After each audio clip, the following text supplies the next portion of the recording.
Yeah, I'm gonna start recording. I'll start recording right now, and then you can also see my presentation, and then you can kind of laugh at how much I mess up. um, Okay. so, um, what else? So yeah, I think that's pretty much the layout for the rest of the semester. At least we get to do like a little bit of project and a little bit of art, and you know, it'll be nice to see your presentations, and hopefully you guys enjoy like researching these artists and kind of figuring out what they've done, and you know, kind of why they're important, why they're interesting, um, and yeah, they all have a, you can hopefully, like, because we're doing, you know, everyone is doing these, you'll kind of get a good picture of kind of what's been happening in ceramics for, you know, the last 60 or 70 years. Some of them actually, for the first ones, are even older than that. Yeah. Did you all take a look at like the videos and the pictures that I sent of your projects that are at school? Yes. You did. Okay. Well, and your piece was incredibly heavy. It looked like it. I was gonna pick it up today. I'm gonna go tomorrow. Oh, I don't know if it's fired. It's It's not. probably not fired. Yeah. Oh, it's not? Not yet? No, they're gonna basically, I don't even know if they're gonna be firing. So at this point forward, the plan was to keep firing all semester. But because of the new, you know, because the governor just said basically everything needs to be shut down, the school is essentially shutting down everything that's not essential. Right. So it's probably like security guards, and that's about it. Well, maybe they can take this stuff in. Yeah. So it will all eventually, everything will eventually get fired. So all of your work will be fired for you. I don't know when that will happen, but eventually it will. And you guys can also, everything that's there that's BISC'd, you know, you guys can finish either next semester, or if you're not going to be around, like you're moving or whatever, going on to school next semester, you can make an arrangement with me and we can try to figure it out, you know. And if need be, you know, I can probably throw some glaze on some of your stuff, and then you can have finished pieces. It's just been bisqued. And then you can just pick them up. So, but yeah, if you do have anything else like tools and stuff like that, that you should come pick it up tomorrow before 5. That's like the absolute deadline. I don't think they're going to let people on campus after that. It's the end. The apocalypse is here. The apocalypse is here. It's happening. It's totally happening. I'm pretty lucky that I still have my studio. So since I live in the same building, I don't have to worry about it too much.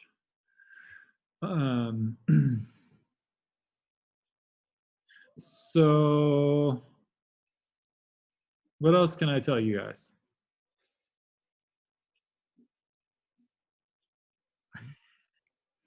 Okay. All right. So has anyone, I'm going to talk to you guys. So the person that I'm going to actually, that's on the list that I chose to do for you guys tonight is Peter Voulkus. Okay. Has anyone heard of him? That basically wasn't in my class last semester.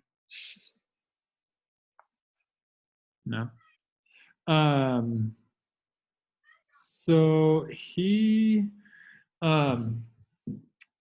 from Bozeman, Montana.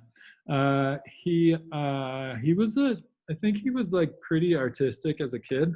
I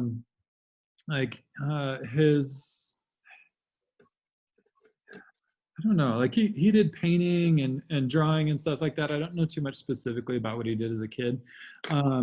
But he basically went to war. Like he was in World War II as an airplane gunner. Um, and that kind of is a big, like it really talks about kind of who he was, um, and really speaks about like what his work was. Um, and I think it's kind of interesting. So um, I'm going to throw up some images. So basically what I'm doing here too is at the bottom of your screen, if you guys know it, there's a red button that just says share screen. And when you click on that, it'll pop up. And so I'm going to do that, and I'm going to share the screen, my screen right now. And basically you guys should be seeing, there's the list of the artists. And then some Voulkus stuff. Okay, so might be easier actually like this. So I was just kind of like about to throw these into a presentation. So this is Keynote, which you guys have if you're on a Mac. So this image is an image that is pretty much says a lot about his work as it evolved, you know. You guys would probably look at this and be maybe a little bit confused as to why this piece is important or what's interesting about this piece. What do you guys think? What do you guys see in here? This is probably considered, he's probably considered to be the most influential ceramic artist, for sure, in American history, maybe in all of Western ceramics. Like European, essentially. The canon of arts. What do you think? What does it look like? It kind of looks like someone's drowning on the bottom of the part of the blue. Okay, cool. Interesting. Does it look kind of like one of the slabs that you guys made and just like threw it in the corner and someone scribbled on it and maybe threw some glaze on it, dunked it there? Also looks like there's parts of other people's pots like that were broken and attached. Different clays. You see like the porcelain that's in there. So Voulkus started, okay, when he started into ceramics. He came after the war. He came back and got the GI Bill, and basically did his first his undergrad degree. He got a BS in painting. And then he ended up going on to get an MFA in California at the California College of Arts and Crafts. And so when he first came, like he came back and it's kind of like this infamous story, and it's been told, you know, probably a few different times in a few different ways, but he was in Montana and he started taking a ceramics class at what's now Montana State University, which is in Bozeman. And he supposedly came for the first night of class, and they were basically allotted for each class. They were allotted like one bag of clay. You know, that was for the entire class that they were supposed to use. And supposedly he went through that first bag, which is basically what you guys did, like 25 pounds. Like it's not very much clay. He went through that, I guess, in that first night of class. And then basically from that point forward, it was like, how do we get clay? How does he get clay? And one of the stories is that like he worked at a restaurant or something like that, and like he saw trucks that drove by and like literally just started digging clay out of the ground, because where the trucks were was like pulling up the clay.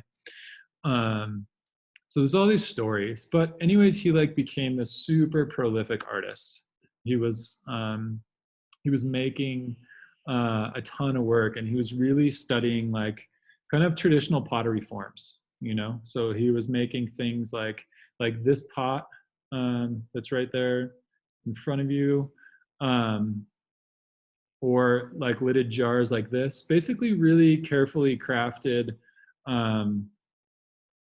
ceramics in kind of a Japanese or Korean style. Lots of Asian influence in the works.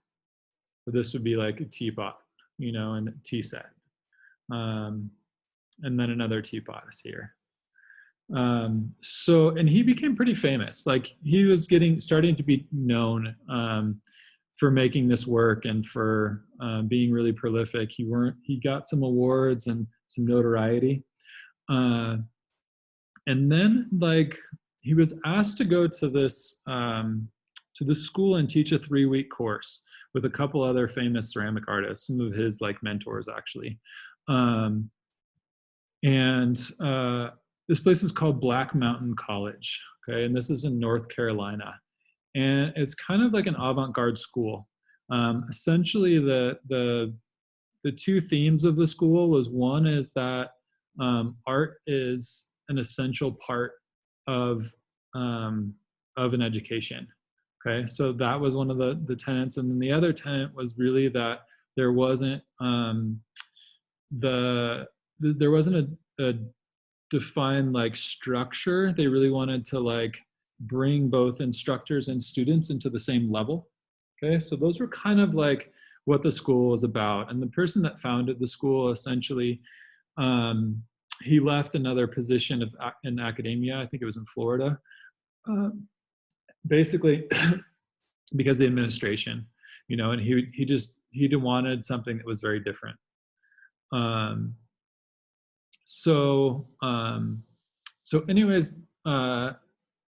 Voulkus was asked to come out and do, essentially a 3-week workshop. In that time, so this is 1953. He's already gotten his, his painting degree and his MFA. And he was currently at this place called the Archie Bray.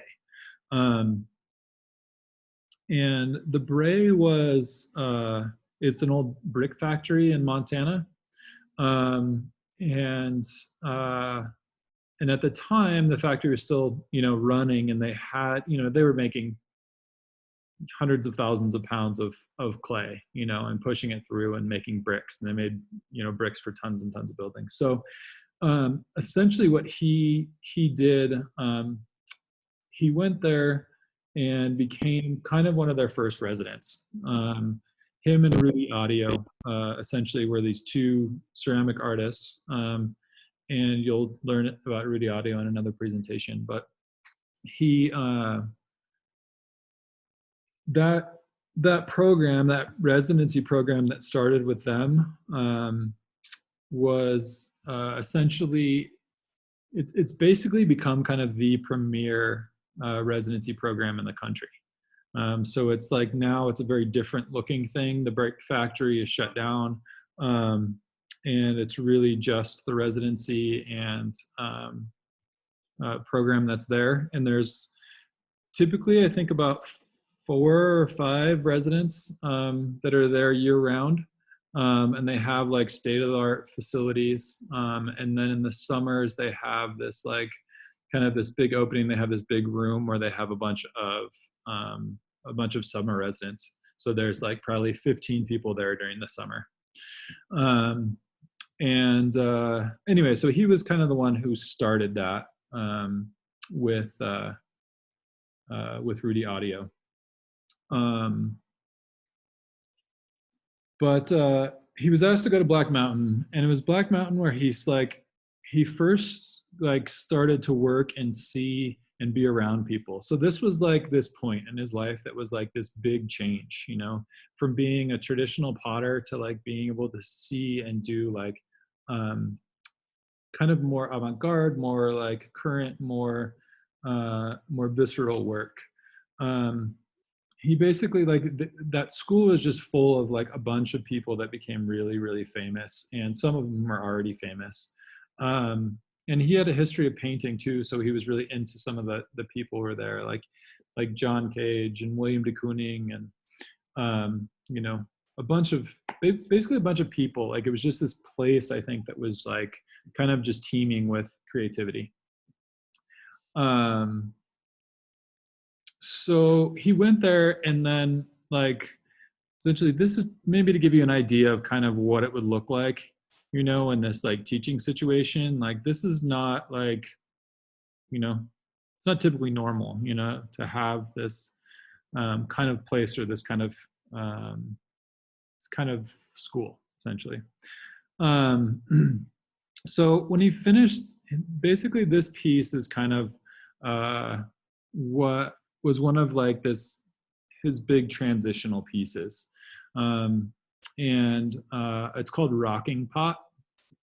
And I think, you know what I mean? It's like it really starts to, if you knew, like, you know, coming from where he was, you know what I mean, in the pots that he was making, um, in the beginning of his career, like making this pot would be a huge transition, right? So he basically started to um, kind of throw away all of the tenets of ceramics that he grew up with, you know, that he started with.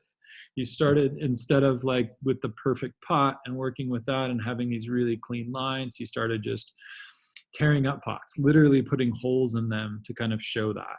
And starting to become like really raw and really like more visceral with the work.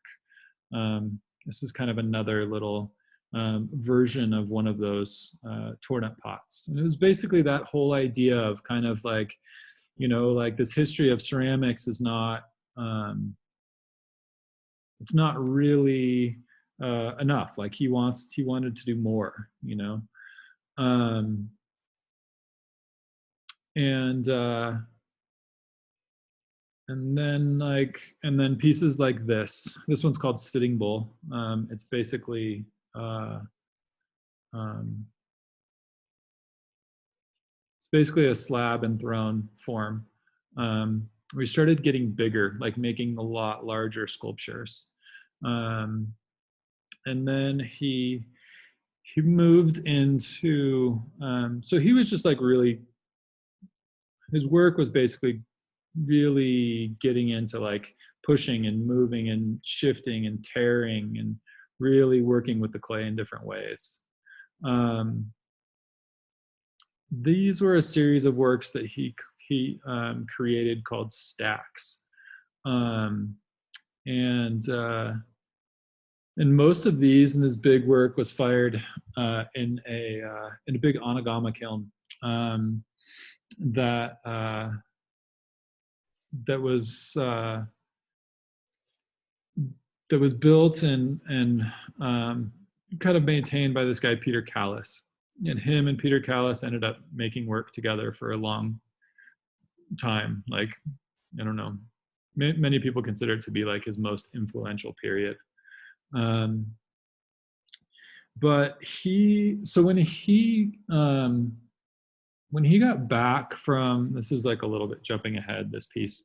When he got back from Black Mountain College, he went to the Otis College of Art and Design, and he basically built a ceramics program there. It's still pretty famous. The school itself is a pretty big art school, but he basically built the ceramics program. And one of kind of his like teaching things that's kind of famous is that he basically didn't, he said that students shouldn't have all these glazes. He didn't believe in all the glazes. So he said you should be able to do it fine with just black and white glazes, and that's it. So he made all of his students work that way. And essentially kind of pushed that, you know, ceramics into that kind of world, you know what I mean, that was happening, and creating like that kind of I don't know, more like abstract expressionist work. You know, he was basically pulling those ideas and those theories and putting them into clay. So he created this like really different world, and he was kind of, you know, he was causing a little bit of like a little bit of an uproar in like ceramics in the way that he was making and the way that he was building, and like, you know, people talking about his work being crude and you know, lacking integrity, and but you know, he ended up essentially standing the test of time and like really shifting where ceramics ended up going. So he was at Otis for a little while, and then he went to he basically kind of got, I don't know, like maybe it was kind of mutual, but like the Otis school was kind of not jiving with him and his work and what he was doing. So like he ended up going to UC Berkeley not too long. So he was only at Otis for about 5 years, but then he went to Berkeley in 1959 and ended up being there for the next 25 years. So he basically spent his whole rest of his teaching career at UC Berkeley. And I wanted to, let's see, show you guys just so you can get a little bit of an idea.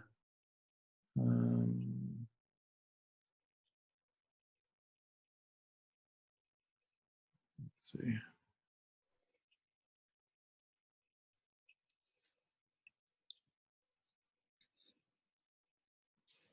He was a pretty like radical and kind of crazy, and like this is him. This is, sorry about the video, it's pretty poor quality. But he was rather like crass in his work, and he would like, you know, he was also known for being kind of a showman and going out to different schools and basically like, I don't know, you'll just see like how he is. Sorry, the sound is a little bit messed up. I'm just going to play a little bit of a clip for you so you can kind of see kind of what it was like and how that world at that time, you know, was working, you know, and how art was just this really kind of radical, like, you know, do whatever you want to do kind of land, especially in ceramics. Oh, you mean, you gotta keep going to the right.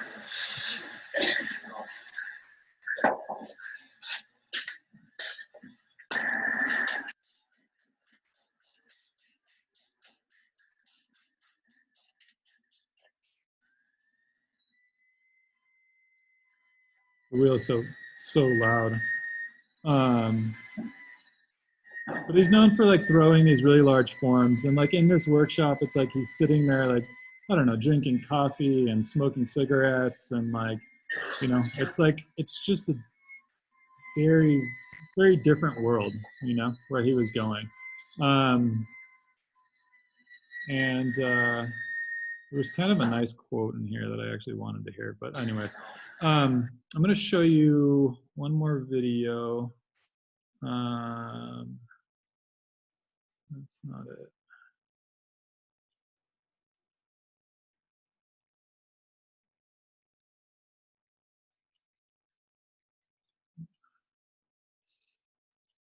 This is like a video of him working. You can see like kind of how radical he was, and like this is like, you know, like the scale that I had you guys building at.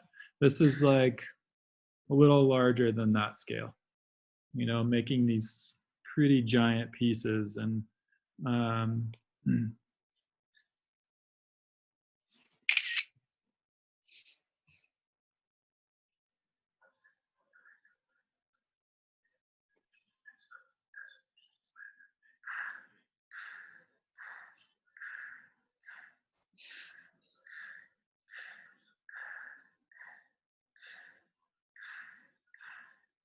it's like you can see it's like getting it on the massive scale and just like kind of just, you know, like moving these things around in a studio would be like kind of insane, you know.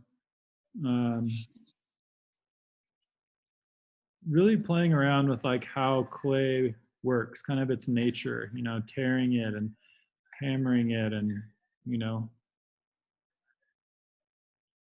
really doing something really, really different for the time period. And now it's like, you can tell it's like there's a lot of people working in like a similar vein. You know, you can see this type of work in a lot of people and how they're doing it, you know, just, yeah, slicing, tearing, you know, creating marks in different ways.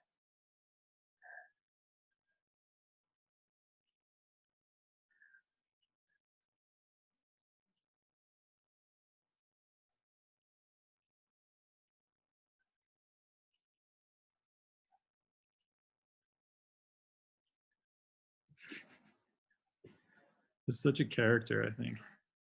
So funny.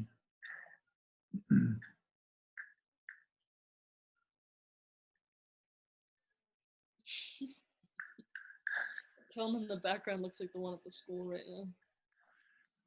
It's got Yeah. a bunch of massive pots in it. Right, the kiln. It's like, oh, I gotta fill this thing up.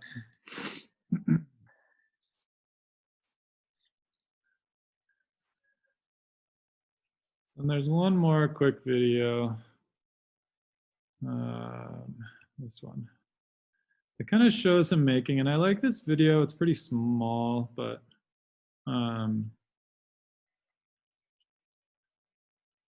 kind of shows a little bit of like the care too. You know, it's like his work looks so raw, and it looks so much like he doesn't put any thought into it. You know, but you can see it's pretty like the time that he's with the clay is pretty careful. You know.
So that's pretty much it. He went, so basically like that's his work was just, in my opinion, like doing that shift, making that, going from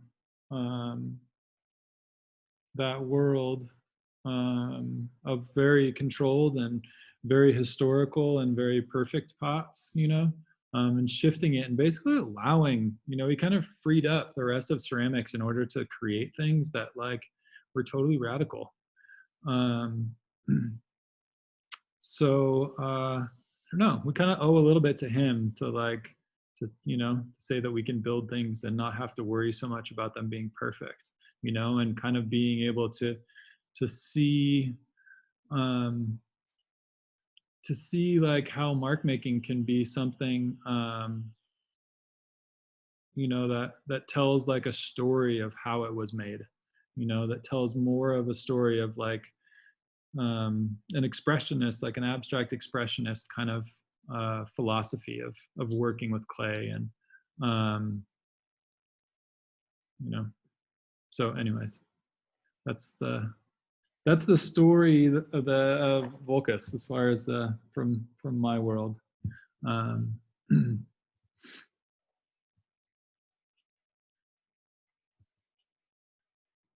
Lots of questions, huh? I did so good about asking you guys lots of questions and engaging you all, so you had to listen. Bringing us into the conversation. Bringing you guys all into the conversation. So perfect at that. So who's left here? Is anybody awake?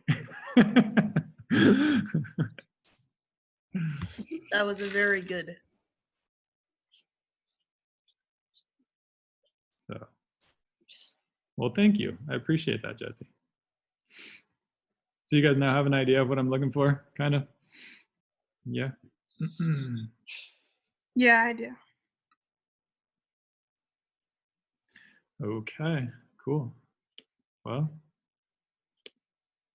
anyone figure out what they're going to build out of for their project?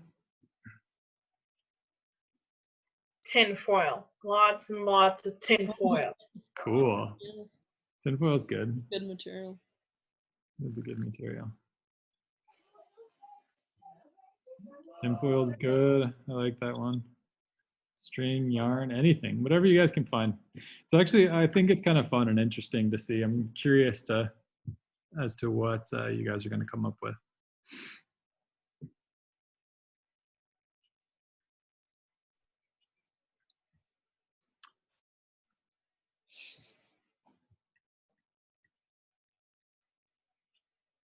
So, I say, anything else? I'm going to stop the recording now. So.